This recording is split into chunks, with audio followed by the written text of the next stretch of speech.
தமிழ் திரு சமரா music channel வழங்கும் வீட்டில் எல்லா நாளும் கார்த்திகை, எங்கள் நிலவில் என்றும் இல்லை தேன்பிகை.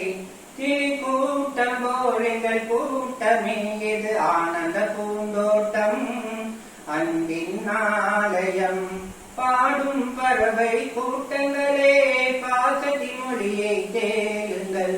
அண்ணன் என்ன தம்பியே, அன்னதையானதை பாருங்கள். சிலுவைகளை நீ சுமந்து மாலை எமக்கு சூட்டினார். சிறகடிக்கும் பறவைக்கெல்லாம் வானதி போல மாறினார். விழினோடு நீ குடையாவதா, மலைகள் நினைவதில்லை நெஞ்சில் பூமலை. எங்கள் வீட்டில் எல்லா நாளும் கார்த்திகை, எங்கள் நிலவில் என்றும் இல்லை தேன்பிகை. கிளி கூட்டம் போல் கூட்டமே, இது ஆனந்த பூ